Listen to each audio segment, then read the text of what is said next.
돈 한 푼 없는 거지 집구석 자식이 배가 불러서 대기업 가문에 무임승차를 하려고 들어? 시어머니는 인주를 묻힌 손가락으로 은지의 머리채를 휘어잡고 재산 포기각서 위로 강제로 내리눌렀습니다. 어머니, 제발요. 제 뱃속에 아이를 생각해서라도 제발. 은지가 피가 맺힌 손으로 애원했지만 남편은 무서운 어머니의 가스라이팅에 가로수 뒤에 숨은 듯 벌벌 떨며 외면할 뿐이었습니다. 시어머니는 몰랐습니다. 자신이 지금 무릎 꿇리고 뺨을 때린 며느리가 사실은 감히 쳐다보지도 못할 수천억대 자산가의 무남동녀 외동딸이었다는 사실을 말입니다. 결혼식 당일 오후 시어머니가 그토록 탐내던 100억대 비밀 계약서가 단 한 치의 망설임도 없이 갈기갈기 찢겨나갔습니다. 그리고 그날을 시작으로 오만하던 시댁 가문은 단 일주일 만에 처절한 잿더미로 변해버립니다. 오늘의 사연 시작합니다. 은지가 거울 속의 자신을 바라보며 하얗게 질린 입술을 가볍게 깨물었습니다. 순백의 웨딩드레스는 눈이 부시도록 아름다웠지만 은지의 가슴은 납덩이를 얹은 것처럼 무겁기만 했습니다. 신부 대기실의 시계 바늘이 예식 시작 20분 전을 가리키는 순간 걸쇠가 부서질 듯한 소리와 함께 문이 거칠게 열렸습니다. 시어머니 박명숙이 표독스러운 눈빛을 번뜩이며 대기실 안으로 성큼성큼 걸어 들어왔습니다. 박명숙이 양손에 든 두꺼운 서류 봉투를 은지의 얼굴을 향해 날카롭게 집어던지며 고함을 질렀습니다. 내년이 감히 우리 집안을 속이고 구렁이 담 넘어가듯 신부 자리를 차지하려고 해? 은지가 날아온 서류 봉투에 뺨을 스치며 바닥으로 힘없이 주저앉았습니다. 서류 봉투가 터지면서 바닥에 사방으로 흩어진 종이들은 재산 포기각서와 혼전 임신 사실을 폭로하겠다는 협박 서류들이었습니다. 박명숙이 바닥에 쓰러진 은지의 턱을 구두 앞코로 툭툭 치며 얼음장 같은 목소리로 말했습니다. 돈 한 푼 없는 거지 집구석년이 배가 불러서 대기업 가문에 무임승차를 하려고 들어? 당장 그 각서에 도장 찍어. 은지가 바닥에 흩어진 서류들을 덜덜 떨리는 손으로 모으며 눈물을 흘렸습니다. 박명숙이 은지의 손을 구두로 짓밟으며 소리를 질렀습니다. 혼수라고 겨우 가져온 게 겨우 푼돈 몇백만 원이 든 봉투야. 어디서 감히 사기를 쳐? 은지가 손등에 피가 맺히는 통증을 느끼며 박명숙의 바짓가랑이를 붙잡고 애원했습니다. 어머니, 제발이요. 제가 잘못했어요. 하지만 뱃속의 아이를 생각해서라도 제발 이번 한 번만 자비를 베풀어 주세요. 박명숙이 은지의 손을 거칠게 뿌리치며 오른손을 높이 들어 올렸습니다. 매서운 파열음과 함께 은지의 고개가 왼쪽으로 완전히 꺾이며 뺨이 붉게 부풀어 올랐습니다. 어디서 더러운 입으로 내 아들 자식을 들먹여? 은지가 불타는 것 같은 뺨을 감싸 쥐고 눈물을 바닥으로 뚝뚝 떨어뜨렸습니다. 은지의 머릿속으로 평소 먼지가 잔뜩 묻은 허름한 잠바를 입고 아파트 단지에서 경비 일을 하던 친정아빠 김만수의 초라한 뒷모습이 스쳐 지나갔습니다. 지독하게 가난한 집안에서 태어나 아빠에게 짐이 되기 싫어 악착같이 버텨왔던 세월들이 눈물과 함께 쏟아졌습니다. 내가 정말 힘없고 빽없는 가난한 집딸이라서 오늘 이 신성한 결혼식 날까지 이런 짐승만도 못한 수모를 당하는구나 싶어 가슴이 찢어지는 것 같았습니다. 은지가 붉게 충혈된 눈으로 바닥을 내려다보며 속으로 가만히 아빠의 이름을 불렀습니다. 아빠 미안해. 아빠가 경비 일하며 밤잠 안 자고 모은 돈까지 저 인간들이 바닥에 던졌어. 내가 가난해서 미안해. 박명숙이 숨을 거칠게 몰아쉬며 가방에서 인주를 꺼내 은지의 얼굴 앞에 들이밀었습니다. 당장 찍어. 내년 친정아빠가 길바닥에서 깡통을 차든 말든 내년 이름으로 된 모든 권리를 그리고 앞으로의 내 수익을 우리 회사로 넘긴다고 서약하란 말이야. 은지가 하얗게 질린 얼굴로 고개를 저으며 뒤로 조금씩 물러섰습니다. 대기실의 두꺼운 커튼 뒤로 은지가 처음 진우를 만났던 3년 전의 기억이 파도처럼 밀려왔습니다. 당시 진우는 낡은 가방을 메고 고시원 방을 전전하던 초라한 고학생이었습니다.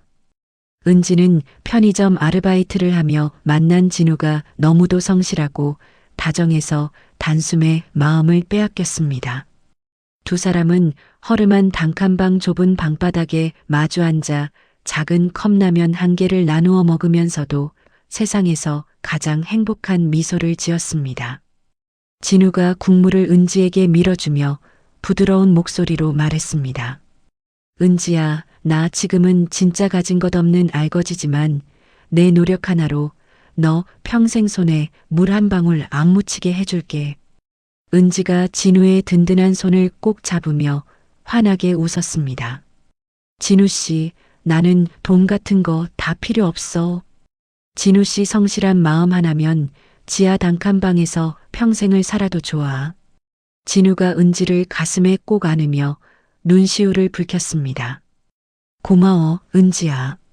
세상 모든 사람들이 나를 무시해도 너 하나만 내 편이면 나는 뭐든지 다 이겨낼 수 있어. 두 사람의 순수한 사랑은 시간이 흘러 진우가 대기업의 말단 사원으로 취업하면서 결실을 맺는 듯 했습니다. 그리고 마침내 은지의 뱃속에 새 생명이 찾아왔다는 소식을 들었을 때 두 사람은 세상을 다 얻은 것처럼 기뻐했습니다. 진우가 은지의 배에 귀를 대고 감격에 겨운 목소리로 속삭였습니다. 우리 아기야, 아빠가 진짜 멋진 가정을 만들어줄게. 우리 은지 고생시킨 거 아빠가 다 갚아줄게. 은지가 진우의 머리를 쓰다듬으며 눈물을 흘렸습니다. 진우 씨, 우리 아기 위해서라도 진짜 부끄럽지 않은 부모가 되자. 가난해도 사랑만 있으면 되잖아. 하지만 행복은 은지가 임신했다는 사실을 시댁에서 알게 된 그날부로 완전히 산산조각이 나버렸습니다. 평소에는 은지의 존재조차 모르던 시어머니 박명숙이 임신 소식을 듣자마자 눈빛을 바꾸며 며느리를 핍박하기 시작했습니다. 박명숙은 은지를 볼 때마다 침을 뱉으며 독설을 퍼부었습니다.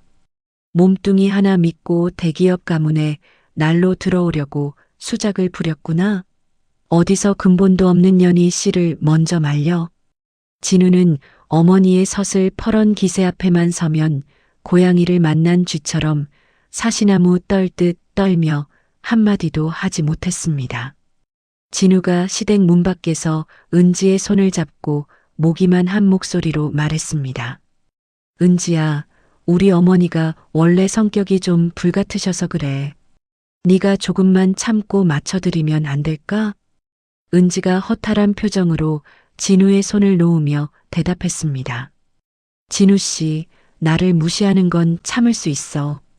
하지만 우리 아빠까지 무식한 사람 취급하는 건 정말 못 참겠어. 진우가 고개를 푹 숙이며 변명했습니다. 어머니가 회사를 크게 운영하시다 보니 사람 보는 눈이 높으셔서 그래. 우리 결혼만 하면 다 해결될 거야. 결혼 준비가 진행될수록 박명숙의 갑질과 멸시는 은지의 영혼을 갉아먹을 정도로 잔인해졌습니다. 은지가 어렵게 직장 생활을 하며 모은 돈과 아빠가 경비 일을 하며 보태준 돈으로 준비한 소박한 이불과 반상기를 보며 박명숙은 코웃음을 쳤습니다. 박명숙이 예단 더미를 발로 툭툭 차며 비서에게 소리를 질렀습니다. 당장 이 쓰레기 같은 것들 치워버려. 어디 시장 바닥에서 주워온 것 같은 천구석 물건을 감히 내 집안에 들여놔. 은지가 무릎을 꿇고 박명숙의 치맛자락을 잡으며 울부짖었습니다. 어머니, 이거 저희 아빠가 밤새가며 일하셔서 겨우 마련해 주신 소중한 선물이지요. 제발 버리지 말아주세요. 박명숙이 은지의 손을 구두굽으로 쾅 내려찍으며 소리를 질렀습니다. 경비원 늙은이가 준 돈으로 산 물건에서 경비실 냄새가 나는 것 같구나. 내 아들이 아까워서 정말 눈물이 난다. 일주일 전 열린 상견례 자리는 은지에게 평생 씻을 수 없는 잔인한 지옥 그 자체였습니다.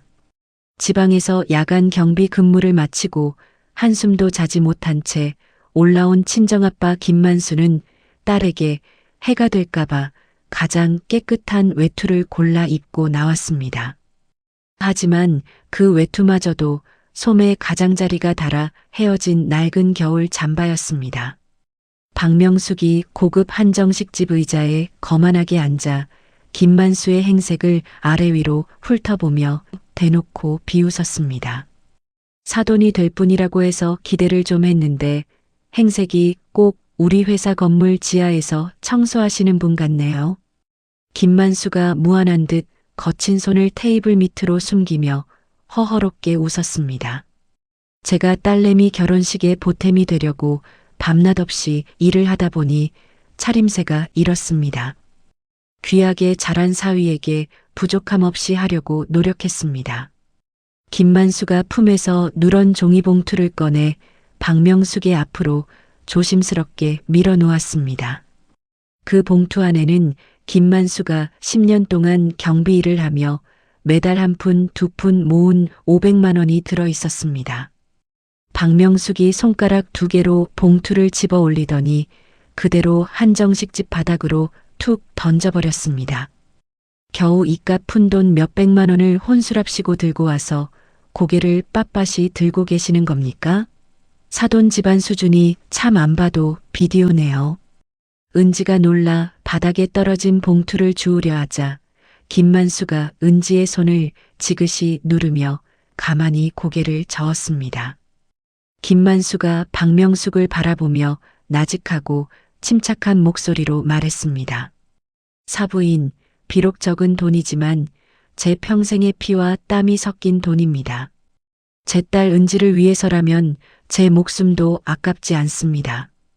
박명숙이 콧방귀를 뀌며 자리에서 일어나 외투를 챙겼습니다. 목숨 같은 소리하고 있네. 내 아들이 아까우니 조용히 입 다물고 애만 낳고 종처럼 살라고 하세요. 가난한 집구석하고는 더 말 섞기도 싫으니까. 진우는 그 상황에서도 어머니의 등 뒤에 숨어 장인의 얼굴을 제대로 쳐다보지도 못한 채 가만히 서 있었습니다. 상견례가 끝나고 돌아오는 길에 김만수는 딸의 손을 꼭 잡고 아무 말도 하지 않은 채 먼 하늘만 바라보았습니다. 은지는 아빠의 거친 손바닥에서 전해지는 따뜻한 온기 때문에 차 안에서 숨을 죽인 채 소리 없이 눈물을 흘렸습니다.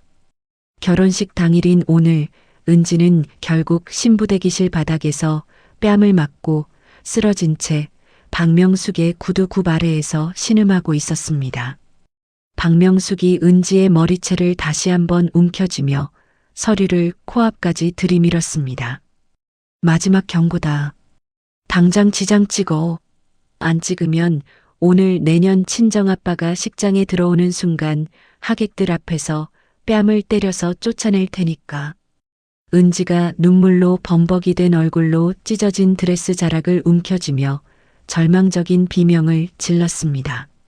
신부대기실 밖으로 펼쳐진 예식장 로비는 그야말로 눈이 부실 정도로 화려한 불빛을 뿜어내고 있었습니다. 박명숙이 자신들의 정계와 재계 인맥을 대외적으로 과시하기 위해 수백 명의 하객들을 들이밀며 겉보기에는 완벽한 축제의 장을 연출했습니다. 돈과 권력을 쥔 가문이라는 소문을 증명하듯 로비 입구에는 화려한 화환들이 끝도 없이 줄을 지어 서 있었습니다. 하지만 그 화려한 가면 뒤에 숨겨진 시댁 일가의 실체는 당장 내일 아침 터질 부도 위기를 막지 못하면 온 가족이 길바닥에 나앉아야 하는 파산 직전의 알거지 상태였습니다. 박명숙이 운영하던 회사는 무리한 투자와 무분별한 사채 이용으로 인해 이미 수십억 대의 빚더미에 올라앉아 숨통이 끊어지기 직전이었습니다. 진우야, 사돈 쪽 하객 자리 좀 봐라. 어쩜 저렇게 텅텅 비어 있을 수가 있니? 정말 격 떨어져서 눈을 두고 볼 수가 없구나. 박명숙의 시누이인 이지영이 고급 실크 한복 자락을 휘날리며 은지 측 하객석을 가리키고 비웃었습니다. 로비 한 구석에서 맞춤 양복을 차려입고 서 있던 진우가 누나의 말에 억지 미소를 지으며 고개를 끄덕였습니다. 진우는 여전히 대기실에 홀로 남겨진 아내 은지가 무슨 수모를 당하고 있는지 알려고도 하지 않은 채 어머니의 비위를 맞추느라 정신이 없었습니다. 진우가 나비 넥타이를 만지작거리며 주변의 눈치를 살피고 누나에게 나직하게 속삭였습니다. 누나, 목소리 좀 낮춰. 그래도 오늘 결혼하는 날인데 남들이 들으면 어쩌려고 그래. 어머니는 지금 어디 가셨어? 이지영이 보석이 박힌 가방을 고쳐 매며 가소롭다는 듯 콧방귀를 꼈습니다. 어머니, 지금 신부 대기실에 그 물건 정리하러 가셨어. 돈 한 푼 안 들고 온 가난한 며느리년 버릇을 초장부터 잡으셔야 한다면서 가셨단 말이야. 그 시각 문이 굳게 잠긴 신부 대기실 안에서는 박명숙이 은지를 향한 끔찍한 음모를 본격적으로 실행에 옮기고 있었습니다. 박명숙은 돈 나올 구석이 전혀 없는 가난한 은지가 혼전 임신을 하자 이를 약점 잡아 시댁에 숨은 사채 빚을 전부 처가 이름으로 떠안기려는 각서를 준비했던 것입니다. 은지를 평생 시댁의 노예이자 빚바지 종으로 부려먹기 위한 추악한 계약서가 드레스 자락 위로 뒹굴고 있었습니다.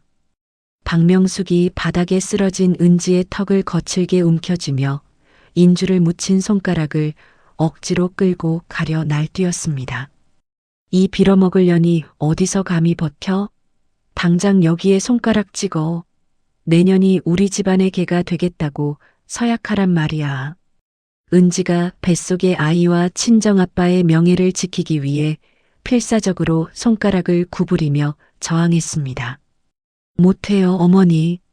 이건 제 목숨을 끊어도 절대로 못 찍어요. 제발 저희 아빠를 더럽히지 말아주세요. 은지의 완강한 거부에 화가 머리끝까지 치민 박명숙이 은지의 머리채를 한 손으로 휘어잡고 바닥에 사정없이 팽개쳤습니다. 순백의 웨딩드레스 어깨 자락이 거칠게 찢어지며 은지의 뽀얀 살결 위로 붉은 멍자국이 선명하게 드러났습니다. 한편 예식장 로비 한 구석에서 딸의 결혼식을 흐뭇하게 바라보던 친정아빠 김만수는 예식 시간이 다 되었음에도 딸의 모습이 보이지 않자 불길한 예감에 신부 대기실 복도 쪽으로 발걸음을 옮겼습니다. 김만수가 대기실 근처로 들어서는 순간 딸의 방 앞을 험악하게 가로막고 선 시댁 측 경호원들이 허름한 잠바 차림의 김만수를 보며 거기 늙으니 여긴 아무나 오는 곳이 아니니 지하 식당에나 가라며 막아섰습니다.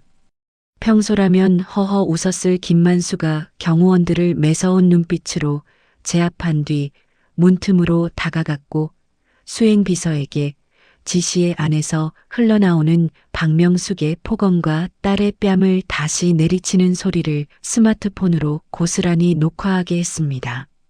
박명숙이 은지를 향해 당장 각서에 도장을 찍지 않으면 아빠를 길바닥에서 찔러 죽이겠다고 악을 쓰는 순간 문 밖의 김만수는 평생 딸에게 숨겨왔던 잡이 없는 거물의 본색을 드러내기로 결심했습니다. 분노로 눈이 뒤집힌 김만수는 곧바로 수하의 대형 로펌 변호사들과 개인 경호팀에게 연락해 예식장 전체를 압류하고 시댁의 목줄을 죄어버릴 초강수 작전을 즉각 개시하라고 명령했습니다. 김만수는 대기실 문을 박차고 들어가기 직전 비서가 현장에서 신속히 출력해 온 박명숙 일가의 추악한 사채 채무 내역과 시댁 회사의 최종 부도 직전 재무제표 보고서를 받아들고 차가운 미소를 지었습니다. 경호팀장 부하들이 고개를 숙이며 예식장 로비의 모든 문을 걸어 잠그기 시작하자 로비는 순식간에 술렁이기 시작했습니다.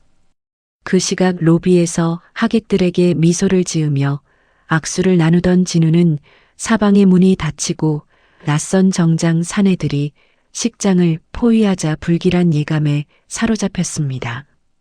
진우가 이지영의 팔을 붙잡고 사색이 된 얼굴로 다급하게 말했습니다. 누나, 이거 뭔가 이상해. 저기 정장 입은 사람들이 왜 우리 하객들을 못 나가게 막아서는 거지? 어머니는 아직도 안 나오셨어? 이지영이 로비 벽면에 붙은 예식장 압류 통지 문서를 발견하고 비명을 지르며 뒤로 자빠졌습니다. 진우야, 저거 봐. 우리 회사 주거래 은행 이사장들이 왜 저기 경호원 뒤에 서 있는 거야? 설마 우리 부도난 게 소문난 거니? 진우가 미친 듯이 신부 대기실 복도 쪽으로 발걸음을 옮기려 했으나 이미 김만수의 경호원들이 복도 입구를 철통같이 막아서고 있었습니다. 대기실 문틀 바로 앞에 선 김만수는 비서가 현장에서 다급하게 출력해 들고 온 박명숙 일가의 사채 채무 내역 서류를 받아들었습니다.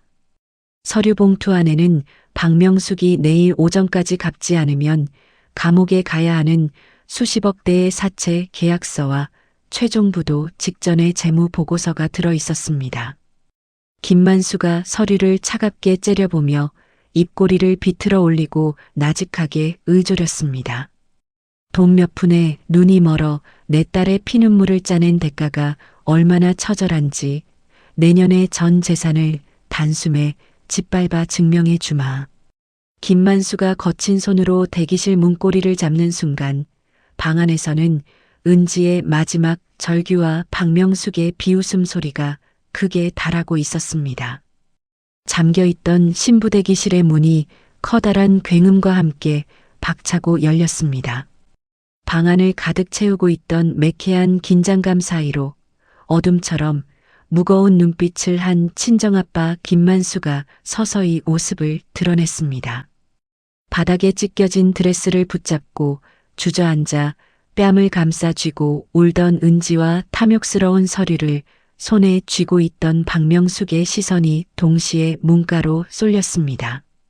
박명숙이 허름한 잠바 차림의 김만수를 아래 위로 훑어보며 잔뜩 찌푸린 얼굴로 날카롭게 고함을 질렀습니다.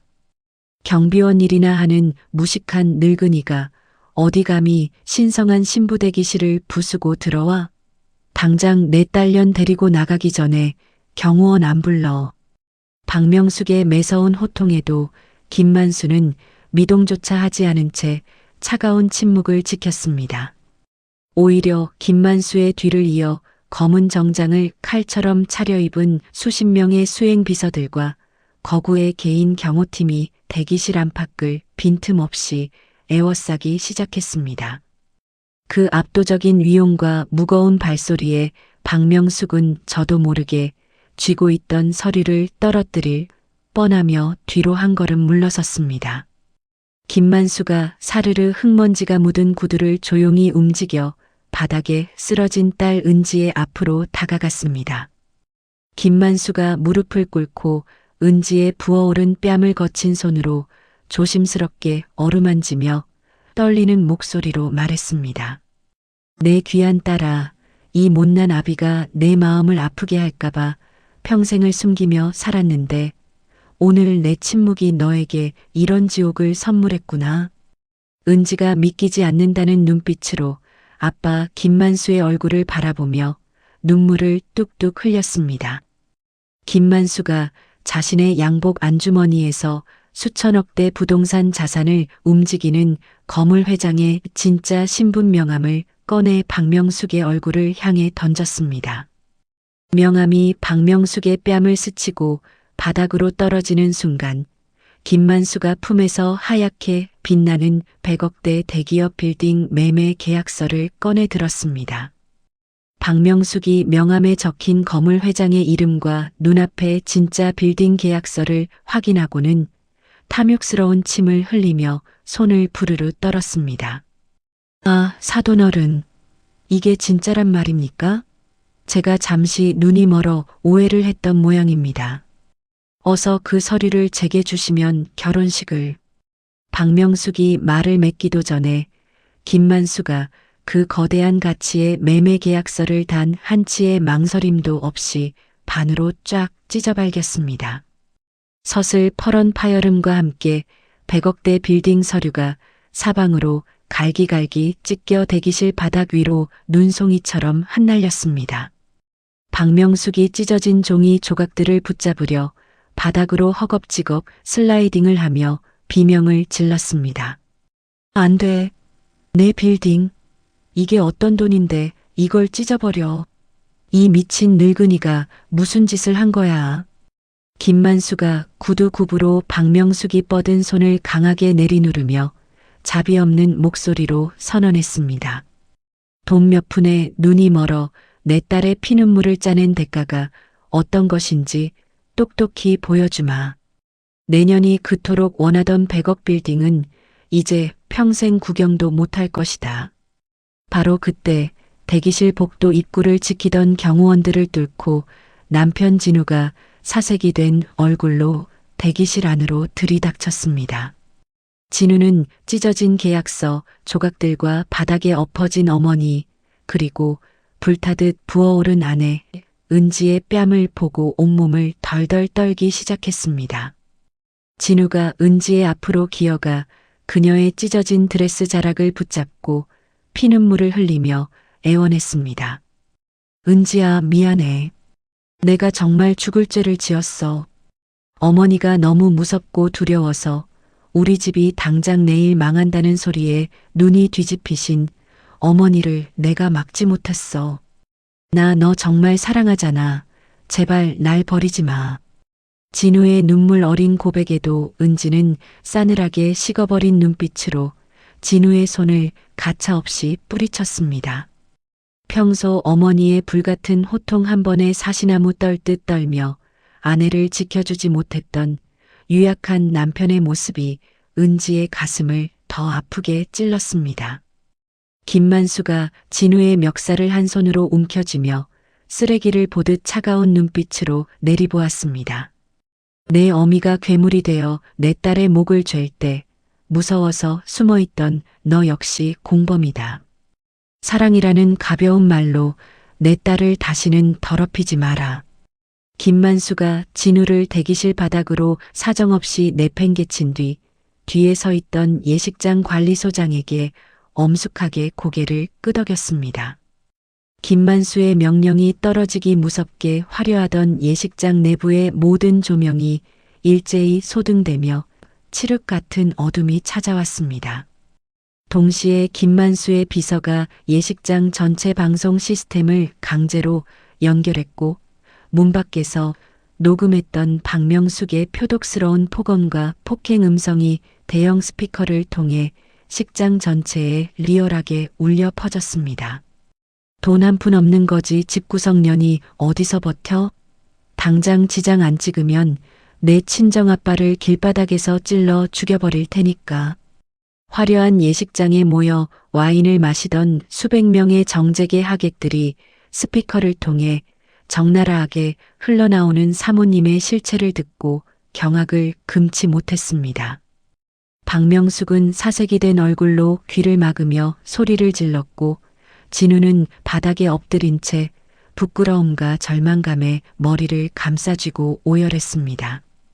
김만수가 울부짖는 시댁 식구들을 뒤로 한 채 경호원들에게 식장의 모든 대문을 걸어 잠그고 저 인간들을 개처럼 쫓아내라며 공식적으로 결혼 취소를 선언했습니다. 결혼식 당일 오후 화려하게 닫힌 예식장 대문 밖으로 처참하게 쫓겨난 박명숙과 진우는 길바닥에 주저앉아 하객들의 싸늘한 비난을 온몸으로 받아내고 있었습니다. 박명숙이 헝클어진 한복 자락을 쥐어뜯으며 뒤늦게 은지의 번호로 수십 통의 전화를 걸었으나 수화기 저편에서는 이미 차단되었다는 기계적인 안내음만 차갑게 흘러나왔습니다.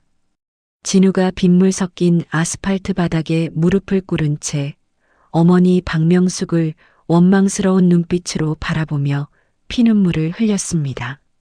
어머니, 제가 은지 진짜 사랑한다고 말씀드렸잖아요. 왜 눈이 멀어 그런 천석군 집안을 제 발로 차버리신 겁니까? 박명숙이 아들의 뺨을 매섭게 내리치며 악에 받친 목소리로 소리를 질렀습니다. 이 등신 같은 놈아, 그 경비원 영감이 수천억 대 부동산을 쥐고 흔드는 회장 놈일 줄 내가 알았겠냐? 당장 가서 빌든 기어서라도 그년 마음 돌려놓란 말이야. 한편 친정아빠 김만수의 전폭적인 지원 아래 경호원들이 삼엄하게 지키는 최고급 병원 특실로 옮겨진 은지는 따뜻한 간호를 받으며 상처받은 심신을 천천히 회복하고 있었습니다. 김만수가 침대 곁에 앉아 은지의 거친 손을 꼭 쥐며 가만히 눈시울을 붉혔습니다. 은지야, 이 아비가 내 곁에 있으니 이제 아무 걱정하지 마라. 너를 아프게 한 자들에게는 세상에서 가장 가혹한 벌을 내릴 테니까. 은지가 아빠의 품에 얼굴을 묻고 안도의 눈물을 흘리는 동안 김만수의 비서실은 시댁 가문을 완전히 매장해버릴 초강수 작전을 신속하게 개시했습니다. 김만수의 지시를 받은 대형 로펌 변호사들과 주거래 은행 이사장들이 박명숙의 회사가 보유하고 있던 모든 대출금의 만기 연장을 즉각 불허하고 전액 회수 통지서를 발송했습니다. 다음 날 아침 병상에서 뜬 눈으로 노트북을 확인하던 은지는 포털 사이트 메인에 시댁 회사가 자금 압박을 견디지 못하고 최종 부도 처리되었다는 속보를 실시간으로 확인했습니다. 진우는 부도가 터진 회사를 살리고 아내의 마음을 돌리기 위해 장인의 집 앞을 찾아가 밤새도록 무릎을 꿇고 애원했습니다. 장인어른, 제발 한 번만 기회를 주십시오. 제가 어머니를 설득해서 은지 발가락이라도 할게 만들겠습니다. 제발 저희를 살려주십시오. 진우의 처절한 외침에도 대문 뒤의 경호원들은 얼음처럼 차가운 침묵을 지켰고 은지는 아빠의 스마트폰으로 전송된 진우의 비참한 모습을 보며 차갑게 시선을 돌렸습니다. 벼랑 끝에 몰린 박명숙은 마지막 발악으로 인맥을 동원해 언론사에 은지가 혼전 임신을 무기로 대기업 가문을 협박했다는 허위 제보를 올렸습니다. 그러나 이를 미리 예측하고 있던 김만수의 법무법인이 결혼식 당일 녹화해 둔 폭언 동영상을 법원에 장거로 제출하며 박명숙을 명예훼손 및 무고죄로 즉각 형사고소해버렸습니다. 며칠 뒤 병실로 찾아온 법원 공무원들이 은지에게 시댁의 모든 자산과 강남의 고급 아파트가 김만수 회장의 투자회사에 의해 강제 경매 및 가압류 절차에 들어갔다는 통지서를 전했습니다. 진우는 매일 아침 집으로 날아드는 빛 독촉장과 차 앞 딱지를 바라보며 거실 바닥에 누워 술만 들이켰고 어머니 박명숙과의 갈등 또한 걷잡을 수 없이 깊어졌습니다. 은지는 병상을 털고 일어나 법원에 진우를 상대로 한 혼인 무효 소송과 정신적 피해 보상 청구 소송을 동시에 제기하며 시댁과의 추악한 악연을 완전히 정리했습니다. 결혼식 당일 오후 화려한 조명이 모두 꺼진 예식장 대문 밖으로 비참하게 쫓겨난 박명숙과 진우는 길바닥에 주저앉아 하객들의 차가운 시선과 야유를 온몸으로 받아내고 있었습니다. 박명숙이 헝클어진 머리채를 쥐어뜯으며 뒤늦게 은지의 번호로 수십 통의 전화를 걸었으나 수화기 저편에서는 이미 차단되었다는 기계적인 안내음만 차갑게 흘러나왔습니다. 진우가 빗물 섞인 아스팔트 바닥에 무릎을 꿇은 채 어머니 박명숙을 원망스러운 눈빛으로 바라보며 피눈물을 흘렸습니다. 어머니, 제가 은지 진짜 사랑한다고 말씀드렸잖아요. 왜 눈이 멀어 그런 대단한 집안을 제 발로 차버리신 겁니까? 박명숙이 아들의 뺨을 매섭게 내리치며 악에 받친 목소리로 소리를 질렀습니다. 이 등신 같은 놈아, 그 경비원 영감이 수천억 대 부동산을 쥐고 흔드는 회장 놈일 줄 내가 알았겠냐. 당장 가서 빌든 기어서라도 그년 마음 돌려놓란 말이야. 박명숙이 진우의 등짝을 거칠게 밀치며 악을 썼지만 이미 예식장 주변은 그들이 불러 모은 정재계 하객들이 썰물처럼 빠져나가며 황량한 바람만 불고 있었습니다. 한편 친정아빠 김만수의 전폭적인 지원 아래 경호원들이 복도를 삼엄하게 지키는 최고급 병원 특실로 옮겨진 은지는 따뜻한 간호를 받으며 상처받은 심신을 천천히 회복하고 있었습니다. 김만수가 침대 곁에 앉아 은지의 거친 손을 꼭 쥐며 가만히 눈시울을 붉혔습니다. 은지야, 이 아비가 내 곁에 있으니 이제 아무 걱정하지 마라. 너를 아프게 한 자들에게는 세상에서 가장 가혹한 벌을 내릴 테니까. 은지가 아빠의 품에 얼굴을 묻고 안도의 눈물을 흘리는 동안 김만수의 비서실은 시댁 가문을 완전히 매장해버릴 초강수 작전을 신속하게 개시했습니다. 김만수의 지시를 받은 대형 로펌 변호사들과 주거래 은행 이사장들이 박명숙의 회사가 보유하고 있던 모든 대출금의 만기 연장을 즉각 불허하고 전액 회수 통지서를 발송했습니다. 다음 날 아침 병상에서 뜬 눈으로 노트북을 확인하던 은지는 포털 사이트 메인에 시댁 회사가 자금 압박을 견디지 못하고 최종 부도 처리되었다는 속보를 실시간으로 확인했습니다. 진우는 부도가 터진 회사를 살리고 아내의 마음을 돌리기 위해 장인의 집 앞을 찾아가 밤새도록 무릎을 꿇고 애원했습니다. 장인어른, 제발 한 번만 기회를 주십시오. 제가 어머니를 설득해서 은지 발가락이라도 할게 만들겠습니다. 제발 저희를 살려주십시오. 진우의 처절한 외침에도 대문 뒤의 경호원들은 얼음처럼 차가운 침묵을 지켰고 은지는 아빠의 스마트폰으로 전송된 진우의 비참한 모습을 보며 차갑게 시선을 돌렸습니다. 벼랑 끝에 몰린 박명숙은 마지막 발악으로 인맥을 동원해 언론사에 은지가 혼전 임신을 무기로 대기업 가문을 협박했다는 허위 제보를 올렸습니다. 그러나 이를 미리 예측하고 있던 김만수의 법무법인이 결혼식 당일 녹화해 둔 폭언 동영상을 법원에 장거로 제출하며 박명숙을 명예훼손 및 무고죄로 즉각 형사고소해버렸습니다. 며칠 뒤 병실로 찾아온 법원 공무원들이 은지에게 시댁의 모든 자산과 강남의 고급 아파트가 김만수 회장의 투자회사에 의해 강제 경매 및 가압류 절차에 들어갔다는 통지서를 전했습니다. 진우는 매일 아침 집으로 날아드는 빛 독촉장과 차 앞 딱지를 바라보며 거실 바닥에 누워 술만 들이켰고 어머니 박명숙과의 갈등 또한 걷잡을 수 없이 깊어졌습니다. 은지는 법원에 진우를 상대로 한 혼인 무효 소송과 정신적 피해 보상 청구 소송을 동시에 제기하며 시댁과의 추악한 악연을 완전히 정리했습니다. 박명숙은 사채업자들이 집안까지 들이닥쳐 명품 가방과 가구에 빨간 딱지를 붙이기 시작하자 그제야 정신을 놓고 은지의 병실로 향했습니다. 어떻게든 병원 로비까지 흘러들어온 박명숙이 은지의 방 앞으로 가려 했으나 문 앞을 지키던 김만수 회장의 수행비서들이 박명숙의 양팔을 거칠게 붙잡아 저지했습니다. 박명숙이 복도 바닥에 넙죽 엎드려 머리를 찌으며 목이 터져라 소리를 질렀습니다. 은지야, 내가 죽을 죄를 지었다. 내 눈이 삐어서 그런 보물을 알아보지 못했구나. 제발 내 남편 진우와 내 뱃속의 아이를 봐서라도 우리 집안 한 번만 살려다오.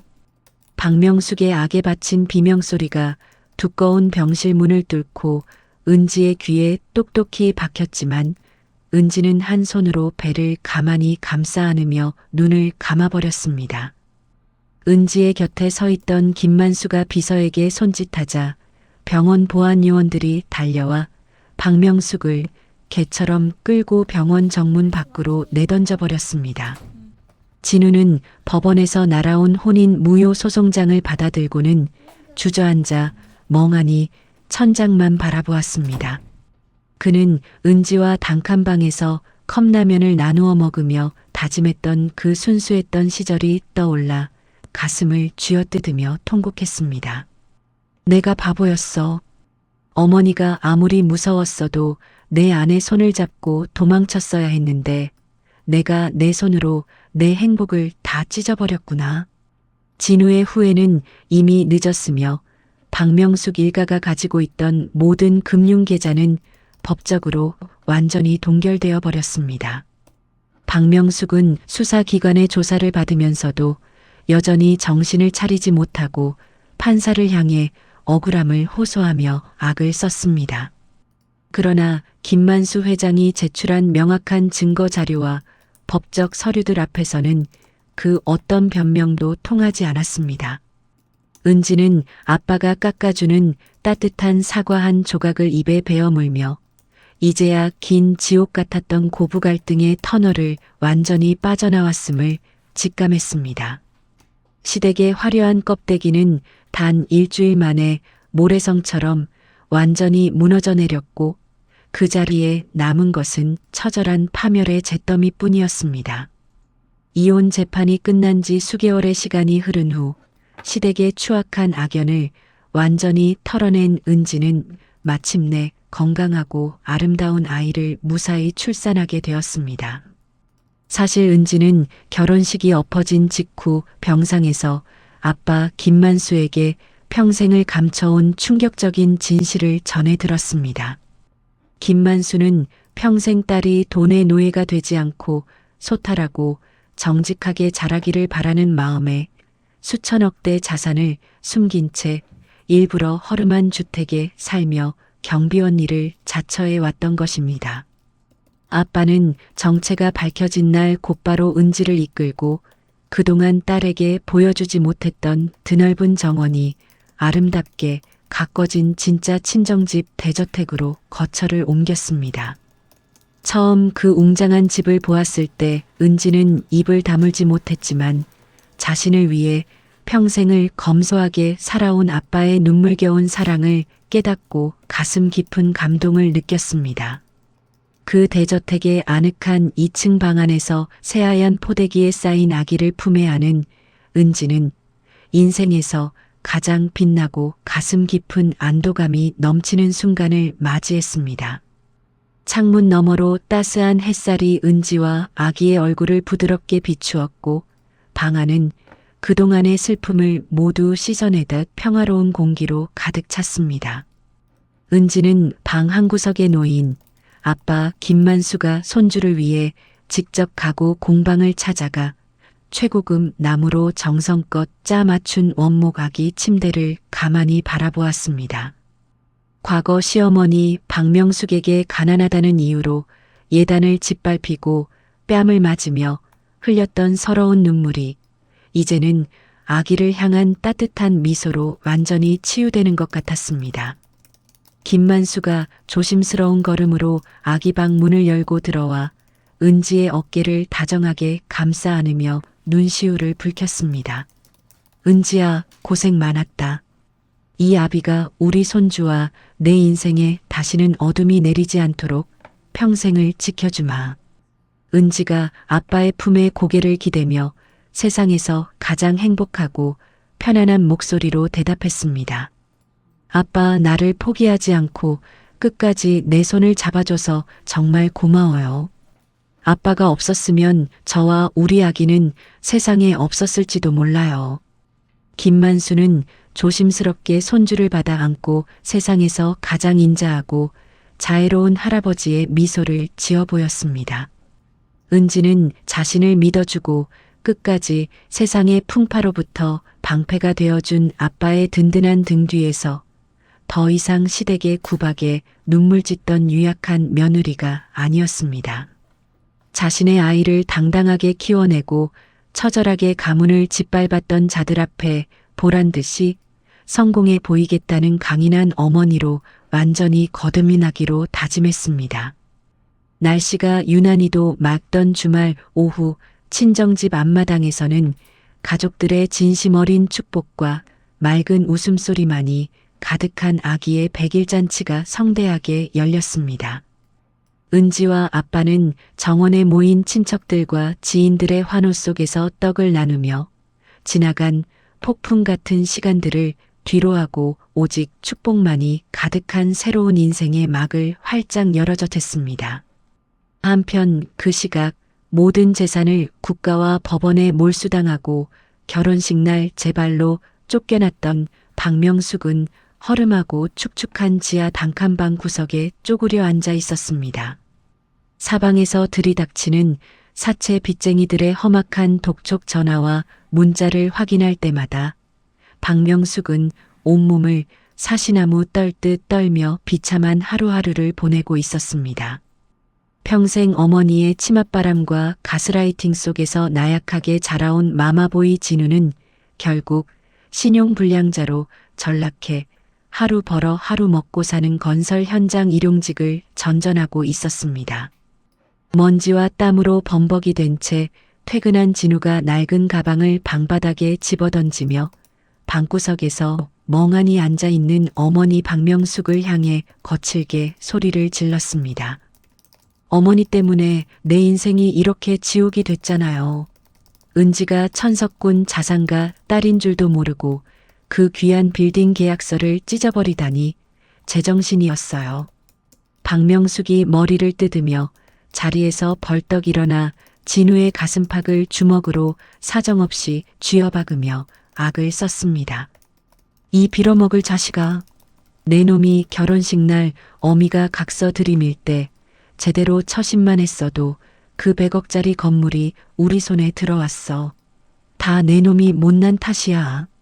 지하방의 얇은 벽 사이로 모자에 악에 받친 고함과 물건이 부서지는 굉음이 매일같이 흘러나왔고 집안은 숨소리조차 내기 힘든 끔찍한 싸움터로 변해버렸습니다.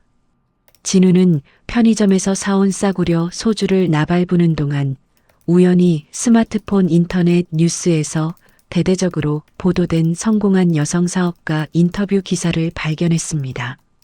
화면 속에는 한층 더 우아하고 당당해진 모습으로 마이크 앞에서 미소를 짓고 있는 은지와 그녀의 곁에서 아빠 김만수의 손을 잡고 활짝 웃고 있는 아이의 사진이 떠 있었습니다. 진우는 자신이 평생 통제당하며 차마 어머니에게 대항하지 못해 날려버린 진짜 행복과 아내의 얼굴을 보며 차가운 방바닥에 머리를 찌우며 밤새도록 통곡했습니다. 은지야, 내가 다 잘못했어. 내가 그날 어머니 머리채를 잡아서라도 널 지켰어야 했는데 내가 천벌을 받은 거야. 며칠 뒤 지하 단칸방의 문을 거칠게 두드리는 소리와 함께 김만수 회장이 보낸 대형 로펌의 양복 입은 변호사들이 방 안으로 성큼성큼 걸어 들어왔습니다. 변호사가 싸늘한 표정으로 박명숙의 앞에 하얀 법적 서류 봉투와 마지막 형사처벌 법적 통지서를 내려놓았습니다. 박명숙이 덜덜 떨리는 손으로 통지서를 꺼내 확인하는 순간 법정이 선고한 막대한 벌금형과 가혹한 실형 선고 내역이 눈앞에 선명하게 박혔습니다. 박명숙은 자신이 저지른 죄의 대가가 얼마나 무겁고 처절한지 그제야 온몸으로 체감하며 찢어진 장부 조각처럼 바닥으로 사르르 무너져 내렸습니다. 과거 자신이 결혼식 날 신부 대기실에서 탐욕에 눈이 멀어 찢어발겼던 진짜 100억대 빌딩 계약서와 자신을 향해 울부짖던 은지의 애절했던 눈물이 주마등처럼 스쳐 지나갔습니다.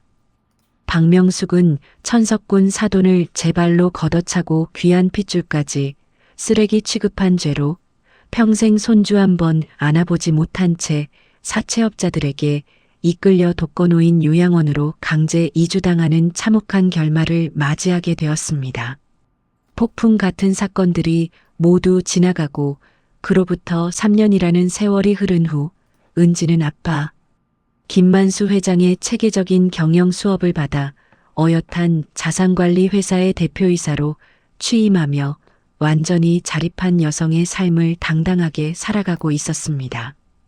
은지는 최고급 원목 책상이 놓인 집무실 의자에 앉아 결제 서류를 꼼꼼하게 검토한 뒤 만년필을 내려놓고 창밖으로 보이는 푸른 하늘을 바라보며 깊은 숨을 내쉬었습니다. 비서가 들어와 따뜻한 차를 내려놓는 모습을 보며 은지가 부드러운 목소리로 감사의 인사를 건넸습니다. 오늘 오후 일정은 어떻게 되나요? 보육원 후원 물품 전달식이 3시로 예정되어 있었던 것 같은데 준비는 다 되었습니까? 비서가 서류첩을 가슴에 꼭 안으며 공손하게 대답했습니다.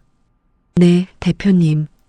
회장님께서 이미 후원 차량과 물품 검수를 모두 마치시고 로비에서 대표님을 기다리고 계십니다. 은지는 매달 한 번씩 아빠와 함께 보육원을 찾아 대규모 기부 활동을 펼치며 과거 자신이 가장 힘들고 가난했던 순간 아빠가 내밀어준 눈물겨운 손길을 이제는 세상에 더 많은 이들에게 베풀기 시작했습니다. 은지가 가볍게 가방을 챙겨 집무실 문을 열고 내려가자 회사 로비에는 어느새 훌쩍 자라 아장아장 걷는 손주의 손을 꼭 잡고 서 있는 아빠 김만수의 환한 모습이 눈에 들어왔습니다. 김만수가 손주가 넘어지지 않도록 허리를 숙여 붙잡아주며 세상에서 가장 인자하고 행복한 할아버지의 목소리로 말했습니다. 우리 강아지, 엄마 내려온다. 할아버지가 평생 모은 이 거대한 부를 비로소 가장 가치 있고 아름다운 곳에 쓰게 되어서 매일이 꿈만 같구나. 은지가 아빠의 곁으로 다가가 아이를 품에 안아 올리며 아빠의 거친 손을 꼭 잡았습니다. 아빠가 제 곁에 계셔 주셔서 저도 매일 아침 눈을 뜰 때마다 감사함에 눈물이 나요. 우리 아기에게도 할아버지의 따뜻한 마음을 온전히 가르칠게요. 김만수가 딸의 어깨를 든든하게 다독여주며 함께 보육원으로 향하는 차량에 몸을 실었습니다. 은지는 가끔 거울을 보며 결혼식 날 시어머니 박명숙에게 가난하다는 이유로 맞았던 뺨의 상처와 아픔을 떠올리곤 했습니다. 하지만 이제 은지에게 그 상처는 더 이상 나약하게 눈물 찢던 유약한 며느리의 아픔이 아니라 자신을 세상에서 가장 단단하고 강인하게 만들어준 영광스러운 훈장으로 여겨지게 되었습니다. 한편 그 시각 일용직 건설 현장을 전전하던 전남편 진우는 심각한 알코올 중독에 빠져 결국 대학병원에서 청천벽력 같은 강경화 말기 진단을 받았습니다. 치료비와 약값은커녕 당장 오늘 밤 지낼 방 한 칸의 월세조차 내지 못해 허름한 무료 급식소를 전전하는 처량한 신세가 되어 있었습니다. 진우가 이가 다 부러진 플라스틱 수저로 식은 밥을 입에 밀어넣으며 옆에 앉은 노숙자에게 초점 없는 눈빛으로 중얼거렸습니다. 내가 원래 100억대 빌딩을 가질 사람이었어. 내 처가가 수천억대 자산가 집안이었다고. 내가 미쳐서 어머니 장단에 춤을 추다가 이 꼴이 된 거야. 노숙자가 혀를 쯧쯧 차며 진우를 미친 사람 취급하고 자리를 피하자 진우는 눈물 섞인 밥을 삼키며 가슴을 쥐어뜯었습니다. 독거노인 요양원 구석방에 홀로 방치된 시어머니 박명숙은 극심한 스트레스로 인해 치매 증상까지 찾아와 정신을 완전히 놓아버렸습니다. 박명숙은 매일같이 요양원 바닥을 기어다니며 굴러다니는 하얀 종이 조각들을 닥치는 대로 모아 품에 안고 비명을 질렀습니다.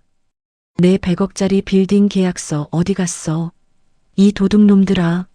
내 며느리가 가져온 내 빌딩 당장 내놔. 요양보호사들이 혀를 차며 박명숙의 손에 쥔 쓰레기 종이들을 거칠게 빼앗아 쓰레기통에 던져버렸습니다. 박명숙은 가끔 제정신이 돌아올 때마다 과거 결혼식 날 신부 대기실에서 가난하다고 소금 뿌리고 뺨 때렸던 며느리 은지가 사실은 자신을 구원해줄 유일한 천사였다는 사실을 깨닫고 차가운 벽에 머리를 찌우며 처절한 후회의 피눈물을 흘렸습니다. 진우는 어느 날 저녁 우연히 은지가 운영하는 대기업 자산관리 회사의 거대한 빌딩 앞을 지나가게 되었습니다. 진우가 가로수 뒤에 숨어 멀리서 경호원들의 호의를 받으며 딸의 손을 잡고 활짝 웃으며 걸어 나오는 은지의 모습을 훔쳐보았습니다. 심장이 찢어질 것 같은 후회에 진우가 은지를 향해 한 걸음 내디디려 했으나 눈빛이 매서운 경호원들이 진우의 허름한 행색을 보고 즉각 가로막아 서서 차갑게 밀쳐냈습니다. 진우가 차가운 빗속 아스팔트 바닥에 엎어진 채 멀어지는 은지의 차량 뒷모습을 바라보며 밤새도록 오열했습니다. 은지야, 진우 씨가 다 잘못했어. 제발 한 번만 내 이름 가만히 불러주면 안 되겠니? 은지는 저 멀리 어둠 속에서 느껴지는 추악한 시선을 뒤로 한 채 아빠의 손을 꼭 잡고 자신을 향해 뛰어오는 아이를 품에 와락 안았습니다. 지독하고 끔찍했던 시댁의 구박과 고부 갈등의 모든 어둠을 마음속에서 영원히 털어내버린 은지의 얼굴에는 오직 평화만이 가득했습니다. 김만수 회장과 은지, 그리고 아이 세 사람의 맑고 청아한 웃음소리가 정원의 푸른 하늘 위로 끝없이 퍼져나갔습니다. 탐욕으로 가득했던 시댁의 처절한 파멸과 평생 자신을 낮춰 딸을 지켜낸 친정아빠의 위대한 사랑을 그린 이야기는 시청자들의 가슴 속에 깊은 여운과 묵직한 카타르시스를 남기며 완전한 막을 내렸습니다. 돈이 전부라고 믿고 사람의 든든한 진심을 짓밟은 대가는 이토록 처절하고 비참한 법입니다. 자식에게 해가 될까봐 평생을 낮추고 살아온 친정아빠의 눈물겨운 사랑과 뒤늦게 그 깊은 뜻을 깨닫고 당당하게 홀로서기에 성공한 은지 씨의 앞날에는 이제 오직 찬란한 햇살만 가득하길 진심으로 바랍니다.